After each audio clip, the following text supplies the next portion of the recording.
They were so sure you'd reply instantly that all it would take was a vague message, a midnight "hey" or some weak excuse wrapped in nostalgia, and you'd crumble like before. But what they didn't account for was the man who no longer reacts. They weren't texting because they missed your soul. They were checking if their grip still worked. Because every time you responded without hesitation, you didn't just answer them, you trained them. You taught them that your presence was automatic, your love was unconditional, and your self-respect negotiable. But not anymore. This time, when your screen lit up, you didn't reach for your phone. You reached for clarity. You paused, not out of confusion, but out of composure. And that pause is power. Because silence, when rooted in self-worth, doesn't confuse, it confronts. It confronts the games, the assumptions, the control they once held over your nervous system. And in that stillness, something shifts. They're not reaching out to reconnect, they're reaching out to reassert. So before you respond, ask yourself, am I answering her, or am I answering my own loneliness? That's the question most men avoid, and the very question we'll unpack today. If you're ready to stop reacting from old wounds and start responding from wisdom, start this journey now. Drop a 1 in the comments if you've ever received that kind of message, a 2 if you didn't reply. I want to hear where you're at. And don't forget, like this video and subscribe to Stoic Station, where presence replaces performance and power begins with silence. What happens next in her mind might surprise you. Let's begin. 1. Their return isn't innocent. It's a psychological test. She didn't reach out because she missed you in the way you once hoped she would. She didn't suddenly wake up with a heart full of clarity and regret. Her message, often vague, harmless on the surface, isn't about reconnection. It's about confirmation. It's about control. When she typed, "Hey," or "I thought of you," it wasn't to open a door with sincerity. It was to see if you were still standing behind it. That message is not a reunion. It's a test, a calculated emotional gesture designed to measure something she didn't expect to lose, your availability. You see, silence isn't just absence, it's a mirror. And when you disappeared, not with bitterness or drama, but with calm detachment, it reflected something back at her that she wasn't prepared to face. The end of her influence over you. The one who used to chase, to reach, to explain, stopped moving. And that stillness speaks louder than any paragraph of closure ever could. She may not fully understand what she's doing. It might not be malicious or premeditated. But emotionally, it's instinctual. People who rely on validation don't realize the cost of neglect until the validation is gone. And your silence, consistent, grounded, dignified, became the vacuum that her ego couldn't tolerate. That's when the message comes, a ping into the void, a subtle knock on the door she once slammed, and you feel it, that familiar vibration, that name on your screen. Suddenly your breath catches, your heart races, not because of love, but because your nervous system remembers the chaos, the highs, the rejection, the silence. And now, this. This is where most men fail. They confuse her return with redemption. They assume the message is proof that she's realized what she lost. But here's the truth. If she had truly recognized your value, she wouldn't have needed silence to remind her. She would have honored it when she had access to it. That "hey" isn't a white flag of reconciliation. It's a thread tossed out gently to see if it still pulls something. She wants to know, are you still responsive, still waiting, still affected? She may not want you back. She may not want anything real. What she wants is to see if she still exists in your world. Because when someone is used to being the center of your attention, your silence feels like exile. Not because they miss your heart, but because they miss their reflection in your eyes. So when that message comes, don't just read it, see through it. Recognize what it is, a mirror, not a bridge. It doesn't ask, "How are you?" It asks, "Do I still have power over you?" Before you respond, before you even consider typing, ask yourself the question most men avoid. Is this really about me? Or is this about them trying to regain emotional leverage? Because not every reappearance is about reconnection. Some are just about reassurance. And when you confuse one for the other, you surrender the growth you earned in silence. The real test isn't the message. It's what you do with the space between reading it and replying. That's where your strength is revealed, not in your words, but in your restraint. Not in how fast you respond, but in whether you recognize that not all returns are rooted in love. Some are born from ego, from fear, from the sudden silence of a man who used to break first, but now doesn't move at all. 2. Don't confuse a message with meaning.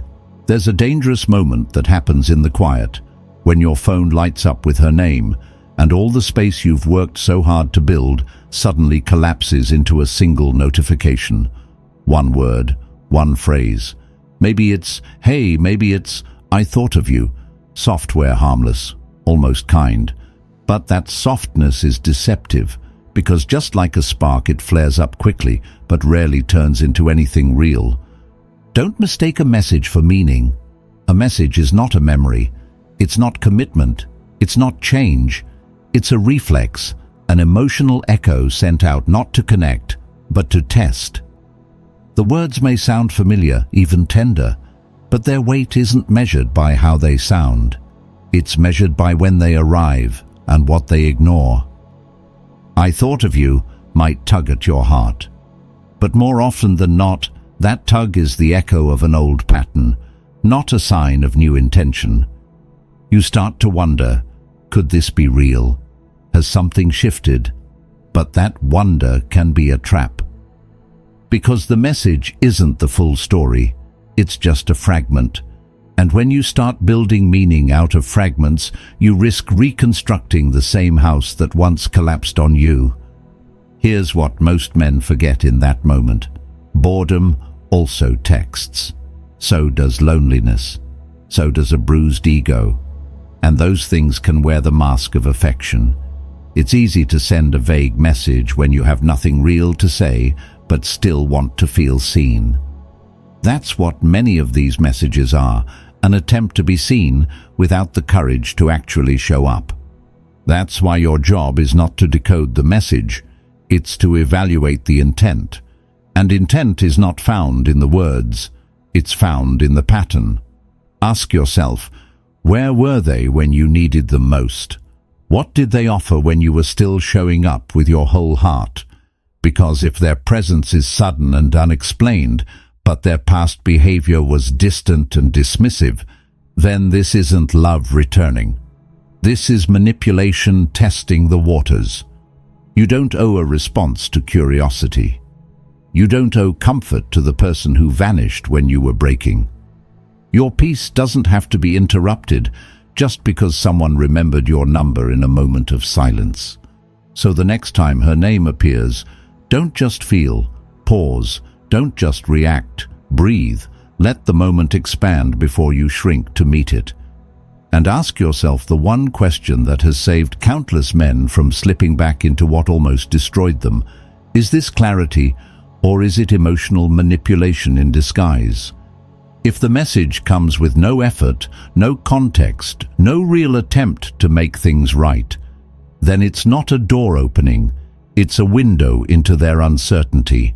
And not all uncertainty deserves your attention. Some messages are just the leftover smoke of a fire that no longer burns. You've already lived through enough confusion. You've survived enough hope with no follow-through. Now is the time to treat your energy like it's sacred, because it is. Not every word is meant to be answered. Some are meant to be recognized for what they truly are. the last breath of an old pattern trying to breathe life into something you've already outgrown. 3. Your silence was a strategic move, not weakness. Silence to most people feels like inaction, like avoidance, like surrender. But for a man who has walked through the fire of emotional chaos, silence isn't weakness, it's wisdom in motion. You didn't disappear because you didn't care. You disappeared because caring had become too one-sided. You walked away, not in anger, but in clarity. You didn't shout. You didn't explain. You just stopped showing up for someone who only noticed you when it was convenient. And in that stillness, you didn't lose yourself. You found the version of you that had been buried beneath the noise. Disappearing without drama is not passive. It's powerful. It's an act of self-respect that few men dare to make. Because the truth is, most men don't break silence to reconnect. They break it to escape the weight of not knowing. That ache of uncertainty, that tension of being forgotten, it eats away at your ego. And so you reach out, not to rebuild, but to relieve. You send a message not from strength, but from a need to feel seen. And in that moment, you trade your power for a temporary sense of control. But every second you didn't respond, every moment you resisted that pull, you were teaching yourself something vital. You were proving to your own nervous system that you could survive not being chosen. You were learning that peace isn't found in her reply. It's found in your decision to stop performing for someone who already walked away. Most people think silence is the absence of communication. But true silence, the kind you chose, is presence without performance. It's standing firm in your own energy. It's learning to live without trying to be understood by someone who refused to listen when you were pouring out your heart. You are not the man who begs to be seen anymore. That man, desperate, reactive, always ready to explain, was born from fear. Fear of loss, fear of being invisible, fear of not mattering. But that version of you was never the truth. It was just the survival response of someone still hoping to be enough for someone who had already made a different choice. Now you know better. Now you understand that silence is not emptiness. It is presence, refined, chosen, and unshakable. Your silence is the line between the old you and the man you've become. It says, I will no longer invest in what does not invest in me. I will no longer pour energy into proving my worth to someone who didn't value it the first time. And that kind of silence? It's not cold. It's sovereign. It doesn't punish. It protects. It doesn't play games. It enforces boundaries. It is not a tactic. It's a truth. A declaration that your dignity is not up for negotiation, that you no longer need to be loud to be heard or dramatic to be remembered. So the next time you feel the urge to break your silence, pause. Ask yourself, is this about reconnection or is it about relief? Am I reaching for peace or am I trying to soothe my own discomfort? If it's the latter, remember this. The discomfort is temporary, but the strength you build by holding the line, that's permanent. You didn't choose silence to be cruel. You chose it to heal, to rebuild, to remember your worth without needing someone else to echo it back to you. And in doing so, you stopped being a question in her life and started becoming a statement in your own. 4. Don't react. Respond with strategy. The moment you see their name light up your screen after all the silence, your heart will race before your mind can catch up. That's natural. You're human. But what you do next, that's what separates the man who's still healing from the man who's already evolved. Most people react. They respond with urgency, with emotion, with hope tangled in every word. But reacting is about craving. It's about reaching for something to soothe the discomfort, not to honor the clarity. And that's exactly what you must avoid. If you choose to respond, it must come from strength, not fear, from understanding, not longing. Let your reply be shaped by who you are now, not by who you were in the moment they left. Because if you answer too soon, too warmly, too openly, you might win their attention, but you'll lose your center. You'll prove to them and to yourself that they still have access to your emotions, your peace, your vulnerability, and nothing weakens your position more than offering access without having required growth. A cold, neutral, hope you're well can do more damage to their ego than 1,000 emotional pleas. Not because it's harsh, but because it breaks the emotional script. They expected warmth. They expected your familiar pattern, emotional, eager, instant. But instead, they're met with someone who's calm, composed, and quietly untouchable. That difference stings. It shakes them. Because now the power has shifted, not through anger or distance, but through your unshaken clarity. And that's what real strategy is, not silence out of pride, not coldness out of resentment, but intentional energy. It's presence with boundaries. It's saying, I'm still here, but I'm no longer who you used to reach without effort. You don't send a message to win them back. You send it, if you choose to show that you've moved forward, and that forward is a place they no longer have the map to navigate unless they've changed too. If you're unsure whether to respond, wait. Give yourself 48 to 72 hours. Not because you're playing games, but because you're giving your emotions time to settle. During that space, ask yourself honestly, who is writing this message, my healed self or my old wounds? If the message is coming from fear of losing them again, or from the hope that maybe they've finally changed, stop. That's not your clarity speaking. That's your past calling. Only respond when your silence has given you enough distance to see everything clearly, when you no longer hope for a particular outcome, and when you can send a reply that holds no attachment, no hidden wish, no emotional bait. That is how you reclaim the conversation, not by trying to control their perception, but by mastering your own intention. And when you do reply, let every word serve your peace, not your past. Let your tone reflect your emotional growth, not your emotional hunger. Because the man who responds from stillness, from maturity, from knowing who he is, he doesn't need to be understood. He simply speaks with clarity and lets the silence that follows do the rest. That's how you move from reaction to power. That's how you respond, with strategy, not desperation. And that's how you become someone they never expected. Not the man they left, but the man who learned not to chase anyone who needed distance, to recognize his worth. 5. They're not missing you. They're missing control. She didn't reach out because she stayed up at night, replaying your memories, or because her heart finally understood what it let go. No, the message isn't coming from a place of deep emotional reflection. It's coming from the unsettling silence you left behind. She's not missing your love. She's missing the power she used to have when you were always available. Control, for many people, is more addictive than connection. It feeds the ego. It creates certainty.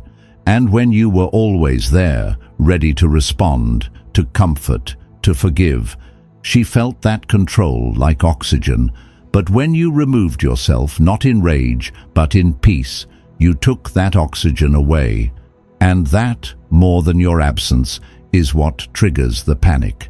The message is a tether, a feeler sent out to test if you're still where she left you.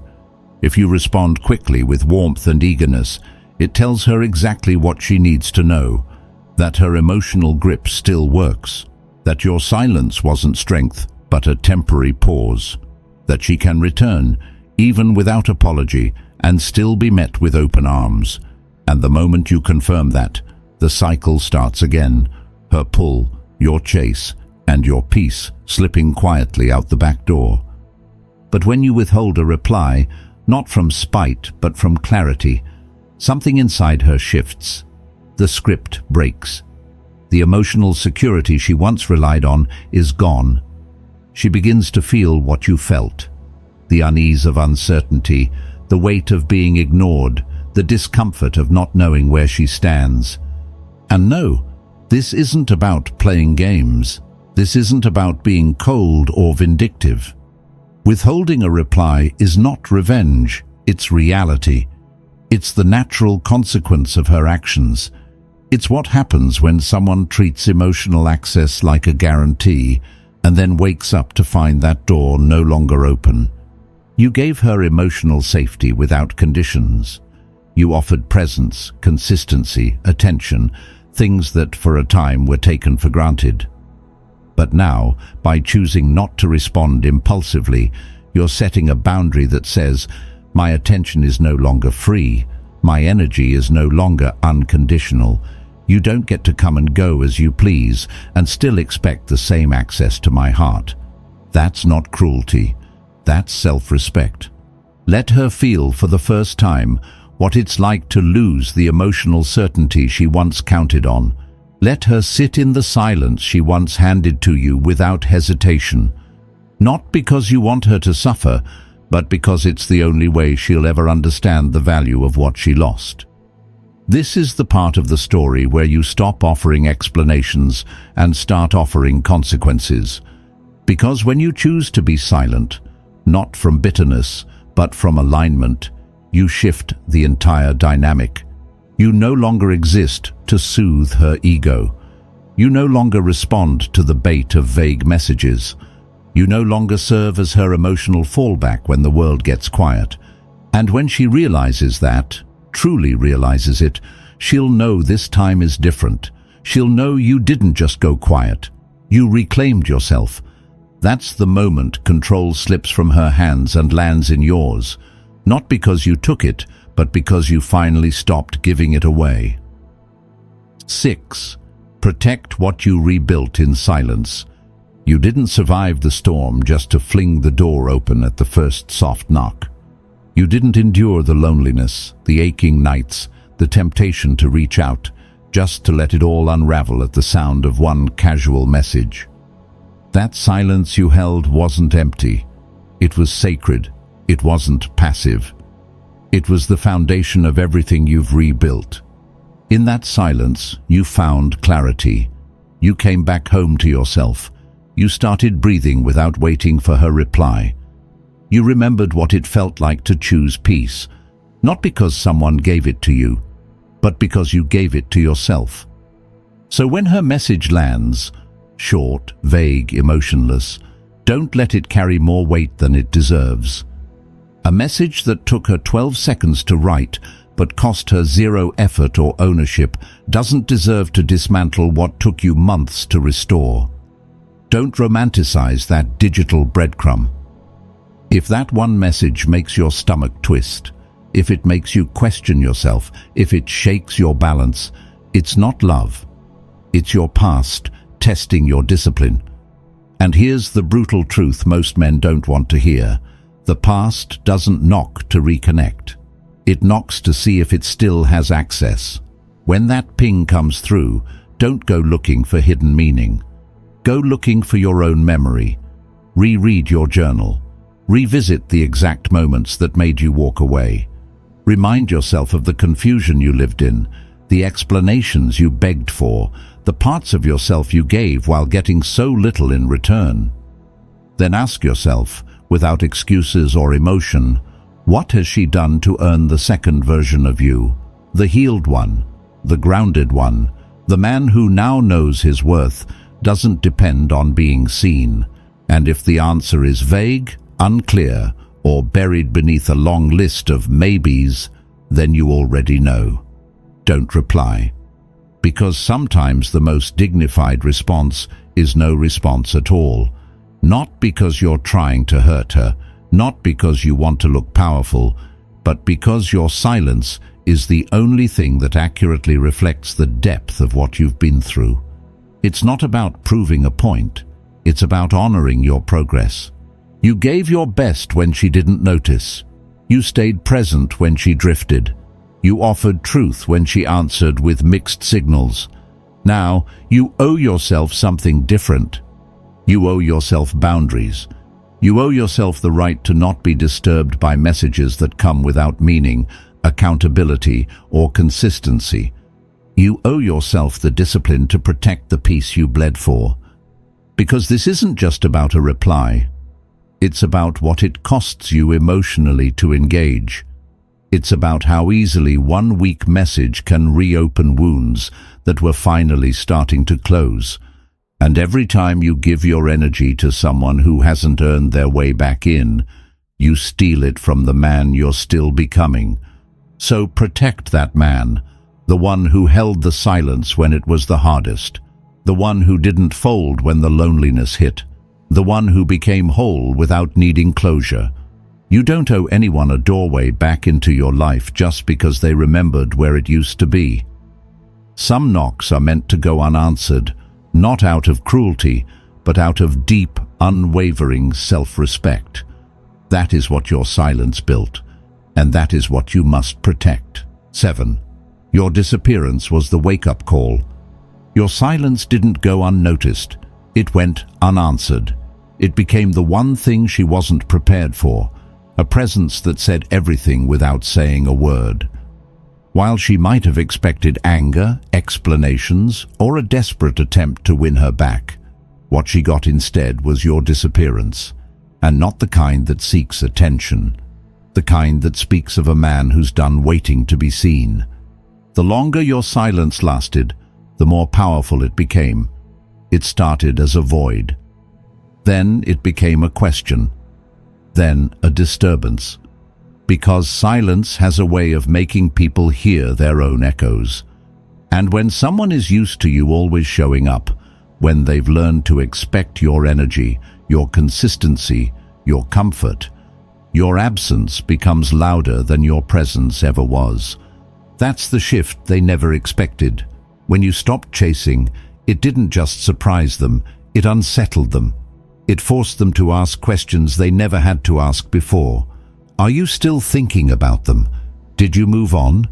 Did someone else take the place they once assumed was theirs? But more than that, the silence made them ask a question far more painful. Who have you become without me? And that question carries weight, because it reveals something they never considered, that you too were evolving, that you were healing, that while they were ignoring you, doubting you, or playing their games, you were building something they can no longer reach, a version of yourself they never expected to meet.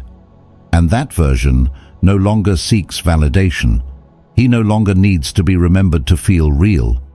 You didn't disappear to manipulate or to punish. You disappeared because continuing to show up for someone who only saw your worth when they needed something was slowly destroying you. You stepped away not to teach them a lesson, but to protect yourself from being graded on a scale that never valued your depth. And now, the silence that once felt like emptiness to you has become your clearest expression of self-respect. They are the ones sitting in uncertainty now. They are the ones wondering what went wrong. And the irony, you haven't done anything. You simply stopped doing everything. No chasing, no explaining, no filling in the gaps they left behind. That is your power. Your evolution is not your job to announce. It's not something you need to broadcast or prove. Because the people who once overlooked your worth will feel it in your absence. And when they do, it won't be your words that echo. It will be the quiet void of everything they once took for granted. Let that silence do what your presence never could. Let it become the mirror. Let it show them that the man who once waited is no longer available, that the comfort they assumed was permanent has found a new home in you. You don't need to remind them of your worth. That's not your responsibility anymore. It's their task now to sit with the discomfort of your distance and finally realize what they lost. Not just the old you, but the access, the warmth, the safety that used to be theirs by default. And this time, there's no guarantee they'll ever get it back, because when your silence is rooted in growth, in dignity, in peace, It becomes the wake-up call they never saw coming. 8. You owe no explanation for choosing yourself. If she ever asks, "Why did you disappear?" don't rush to answer. Don't feel obligated to open old wounds just to satisfy a curiosity that arrived far too late. You don't owe her a timeline. You don't owe her a speech. What you did wasn't dramatic, it wasn't cruel, it wasn't punishment, it was survival. It was a quiet return to yourself when staying any longer would have meant abandoning who you were becoming. You didn't walk away because you stopped caring. You walked away because you were done caring more than she did, because waiting, explaining, hoping, it was costing you more than it was ever returning. So when the silence came, it wasn't reactionary, it was deliberate, a decision made in the stillness of truth. You realized that your presence was no longer being met with appreciation, only assumption, and no man can keep offering his soul in a space where it's treated like background noise. So no, you don't owe her an explanation. Explaining your silence now would be like justifying why you left a burning building. The fire was real, the smoke was choking you, and even if she didn't see the flames, you did. You lived through them. You felt your boundaries burn every time you stayed longer than you should have. You endured the slow erosion of your self-worth in the name of trying to make it work. You don't need to narrate that story again. It already cost you enough to live it. So if she really wants to know, tell her the only truth that matters. I didn't disappear. I found myself. Because that's what happened, isn't it? Somewhere in the silence, you stopped needing to be understood. You stopped begging for clarity from someone who couldn't offer it. You stopped justifying your emotions in a space that rewarded detachment and punished depth. You found your center. And once a man finds his center, he no longer performs for proximity. And that truth, that steady, grounded truth, is far more powerful than any detailed explanation. Because while she may be looking for a reason, what she truly needs to face is the result. That the man who once clung now stands still. That the one who once pleaded now speaks with calm. That the boy who once wanted to be chosen became the man who chose himself. You don't have to relive the pain to prove it was valid. You don't have to reopen the wound just to make someone else feel comfortable with your distance. The pain changed you. The silence healed you. The decision saved you. Let your absence speak for itself. Let the space you created be the boundary. Let the peace you now protect be the answer to every question they never cared to ask when you were still available. You chose yourself, not because it was easy, but because it was finally necessary. That's not something you explain. That's something you live. And if they never understand it, that's okay. They weren't meant to walk with you through the part of your life that demanded solitude. Some journeys aren't shared, some awakenings happen in silence, and the only thing they need to know now is that the man they used to know is no longer waiting to be seen. He's already found his reflection, without them. 9. You no longer wait to be chosen, you choose yourself. There was a time when you waited to be seen, to be validated, to be chosen by someone who couldn't even decide if they wanted to stay. You gave the best of yourself, not because it was asked for, but because you believed that love meant giving until it hurt, until you were empty, until you had nothing left to offer but hope. But that version of you no longer exists. The man who once waited by the door, checking his phone, second-guessing his worth, that man is gone. You're not here to prove you're worthy of love. You're here to live in a way that makes love worth having. Love that is mutual, grounded, clear, and the kind of love that begins with choosing yourself first, every single time. So if she ever comes back, searching for the man she once knew, let her meet the silence that peace has built. Let her discover that your stillness isn't passivity, it's power. That your calm isn't weakness, it's wisdom. that you're no longer chasing closeness from someone who only remembered you in their loneliness. You don't owe her the old you, not the one who would have answered immediately, not the one who would have softened just to keep the connection alive, not the one who would have ignored his own boundaries for the sake of chemistry, because now everything has changed. You don't seek revenge, you seek alignment. You don't react to absence, you require presence. You don't beg for love. You respect yourself enough to wait for what mirrors back the love you already give to yourself. That's what choosing yourself looks like. Not ego, but discernment. Not indifference, but standards. You don't offer your energy to people who only show up when the world goes quiet. Your presence is no longer a given, it's earned. And that shift isn't just about how you treat others, it's about how you treat yourself. Every word you send now carries weight, not because you're trying to prove something, but because you understand its cost. You've learned that attention is expensive, and not everyone deserves to spend yours. Every pause before a reply, every choice to say nothing at all, that's no longer hesitation. That's presence. That's control. That's evolution. When someone returns expecting the old rhythm, the familiar tone, the eager response, but finds a man who no longer plays that part, the shock is real. Because what they find isn't a man still waiting. It's a man who has moved on without explanation. And that absence of validation, that refusal to shrink for comfort, that cool detachment, it does what years of words never could. It teaches them what your silence has already taught you. You no longer need to be chosen. You've already chosen yourself. And in that choice, you no longer fear rejection. Because rejection can only hurt when you tie your worth to someone else's recognition. But you've untied that knot. You've unhooked your value from someone's attention.